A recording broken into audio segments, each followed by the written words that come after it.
Here's a simple requested tutorial on how to draft this stylish princess dart asymmetric neckline and asymmetric hemline blouse. So to start this pattern, you're going to mark out your basic measurements. You're going to mark your shoulder to bust line, your shoulder to under bust line, your shoulder to waistline, then your blouse length. After you're done marking this, you want to go ahead to place your tape and mark your shoulder measurement divided by 2. Go ahead to add ½ inch for your sleeve allowance, or you can add it when you're transferring your pattern to fabric. From that point you marked your shoulder, you're going to come down by 1 inch. Now mark out a basic neckline of 3 inches, then connect. After connecting, you're going to find your armhole line, which is your bust measurement divided by 6 plus 1.5. Whatever you get, make a point, place your ruler and draw a straight line. After you're done drawing this out, the next step you're going to take is to place your tape and mark your shoulder measurement divided by 2 again. Place your ruler and connect this all the way up. Then divide what you have into 2 at your armhole, and then from that midpoint you come out by ½ inch, right? Then you're going to place your tape and mark your bust measurement divided by 4. Connect from the midpoint to the upper part and connect to your bust measurement divided by 4. Now you want to start by marking your dart. For your dart, you're going to mark your nipple to nipple divided by 2. You're going to mark this all the way down, and you're going to place your ruler and connect this all the way to the lower part of your pattern. Now after this, from the midpoint of your armhole, you're going to connect to that point. After connecting, this is what you're going to have. Now the next step is to take your dart intake. Someone with a small bust, you mark ½ inch here. By the side, you're going to use 1.5 inches. For someone that has a fuller bust, use 1 inch and then 2 inches. So whatever measurement you're taking, you're going to take this all the way down. You want to place your ruler also, and you're going to connect, drawing out a straight line. So after connecting this, you're also going to connect the other side. Now you want to connect from the bust to the under bust of your pattern. After connecting this, you're also going to connect to the other side. Now the next step is to go ahead to take your dart intake of ½ inch on both sides of the dart at the armhole, and then you connect, and then connect at the other side. So this is what I have after connecting. Now that ½ inch on both sides will give you 1 inch. Extend it out to the armhole and connect it back to your pattern. I'll use my marker to outline to make this more visible. Now mark your bust measurement divided by 4. Pick your dart intake, replace, add any sewing allowance of your choice. Mark your under bust measurement divided by 4. Then you're going to pick the dart intake, place it by the side and add your sewing allowance of your choice. Mark your waist measurement divided by 4. Pick your dart intake, replace and add ½ inch by the side. Now you're going to place your tape. Mark your hip measurement divided by 4. Measure out your dart, replace and add ½ inch to your pattern. Then after you're done marking this, you want to connect this all the way up. Then you're going to connect this to the waistline and then connect it all the way down to the hip point of your pattern. So after you're done marking this, now mark your bust dart. To get your bust dart is the difference between your shoulder to waist in front and your shoulder to waist at the back. Then whatever you get, mark it and connect it to your nipple to nipple point. For example, my shoulder to waist in front is 17, while my back is 15.5. If you minus 15.5 from 17, it will give you 2 inches. Then you mark. So that is just how to get your bust dart. What I'll do is now to go ahead to cut this out.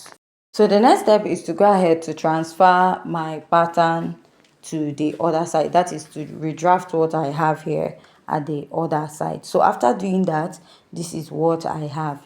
Now what I'll do again is to go ahead to place this my pattern, and I'll draft another pattern that is half of this pattern. We are going to be needing this because of at the side of the dress we have like an overlay by one side of the dress. So you can go ahead to like use your pencil mark, shade it out, or if you have your tracing wheel. I don't have my tracing wheel here, So what you can do, either you draft a fresh pattern or you trace out what you have.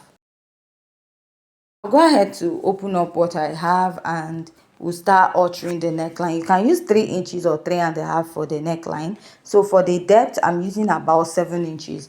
Please, the depth is not a standard, right? I'm just working with what works for my body. So go ahead to measure. Now you want to draw out this asymmetric neckline we have here, then you're going to connect.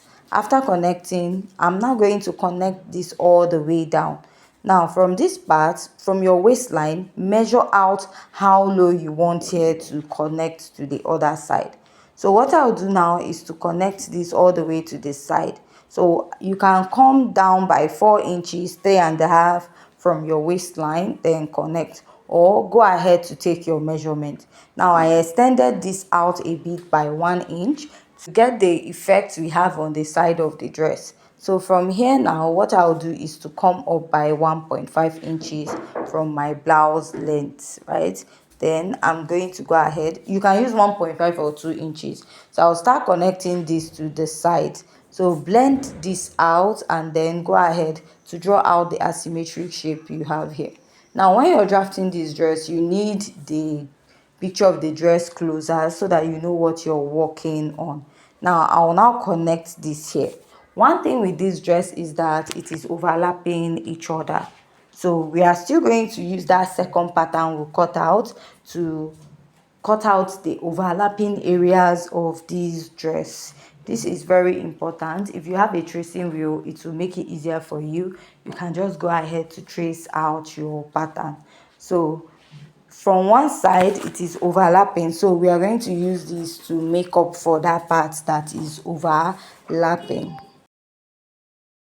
So I'll go in with my marker and I'll go ahead to outline this to make it more visible for you to see. So if there's any part you don't understand on this part of this dress, please kindly go ahead to ask. So I'm just going to outline and then we are going to start cutting this out. So after marking this out, the next phase we are going to draft, you really need to pay attention because we are going to be doing a lot on that part.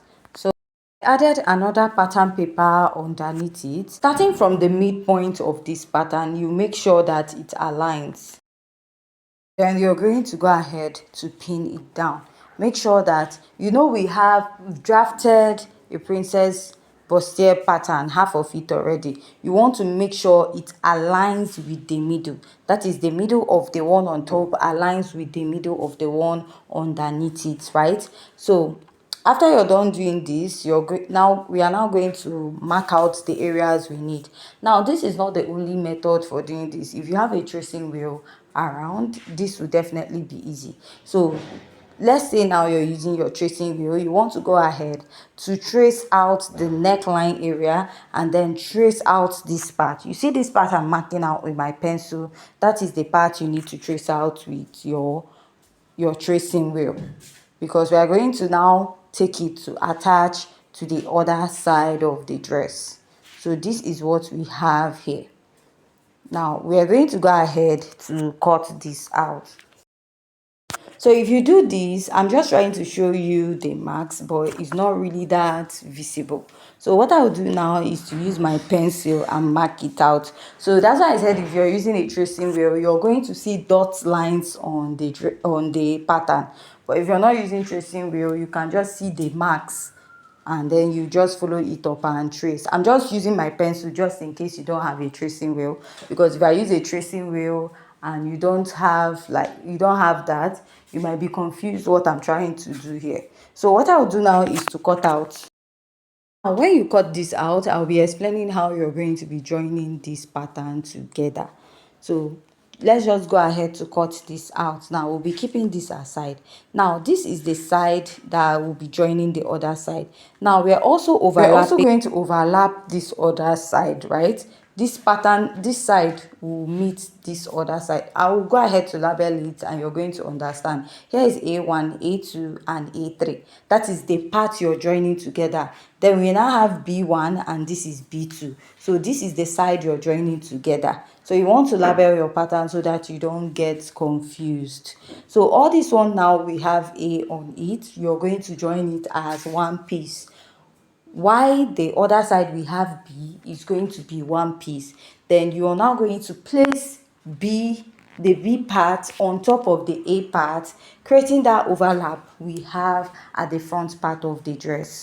So what I'll do now is to blend my bust dart. You want to blend your bust dart when you're cutting this out, and then go ahead to cut out the rest of your pattern. If you have any questions so far, please kindly go ahead to ask, or any part of this video you don't understand, because it might be a bit confusing for you in some areas, I guess. So I'll just go ahead and cut out the rest of my pattern.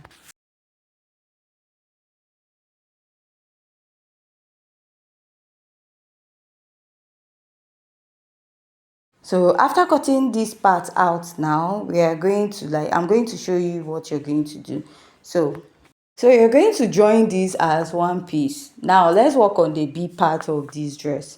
So what I'll do now is to place this side to complete it. You know, we took part of it at the front, right? So I'll just cut out this side of this dress, the side of this pattern, sorry, and I'll place it on the waistline so that I can draw out what I have here. So I'll just go ahead to outline here, connect it. Now to make sure it will match, place the other pattern on your waistline this way and connect it. So this is what I will be having on this part, and I'll go ahead to cut it out. So now you're going to understand the whole reason why we had to cut like an extra pattern for the side of this dress, right? Then go ahead to close up your dart, and here our pattern or our pieces is ready, right? This is this part, you join it, make sure you close up your bust dart. Now place this side and join it together. After joining it, you now place it to overlap it this way to create that design on the dress. So let's draft out the back pattern of this dress. For the back pattern of this dress, I've marked out the zipper allowance of 1.5, marked the shoulder divided by 2, found the chest line just the same way we did for that of the front pattern. So for the neckline of the back, I'm using 3 inches. Now I'll come down by 1 inch for the depth, and I will go ahead to connect. After connecting, the next step you take is to mark your dart, which you're going to place your tape, and you're going to mark your nipple to nipple divided by 2. Now you're going to mark this all the way from the upper part to the lower part of your pattern. Now for my dart intake, I'm going to mark 1/2 inch on both sides, come down 1 inch from here, right? So I'll just go ahead to outline my shoulder to waist, blouse length and bust area. So I'll just go ahead to connect from this 1 inch all the way down and connect at the other side. I'll also connect here, connect here. So this is what I have. After this, mark your bust measurement divided by 4, add your sewing allowance. You're going to mark your waist measurement divided by 4, pick your dart intake, replace and add your sewing allowance. Mark your hip measurement, divide it by 4. Then you're going to you're going to add your sewing allowance. Sorry, there's no dart there. Go ahead to connect. Now you know the front, we have one part is longer than the other part. Now what we're going to do is we're going to cut the back pattern that has the longer area first, which is you're going to come up by 1.5 or 2 inches from your blouse length, just like we did for the front. While the other side of the front pattern, we came down by 4 inches. Now please, all these measurements are not constant. You can go ahead to measure and check the body shape of your client before doing. Now I took out the zipper allowance, which I marked 1/2 inch at the waistline, then connected all the way up and connected down. So after this, I'll just go ahead to cut out the back. I didn't get to see the back, so I'm just leaving it as a basic back pattern. If you want to create any design at the back like a keyhole, you can go ahead to do that. So I'll just go ahead to cut this out. So after cutting this out, we are going to alter this pattern to achieve the front, the other side of the pattern. Sorry. To do that, I'm going to place my tape and mark 4 inches here. Go ahead to connect. Make sure that the zipper area aligns with that of the other side.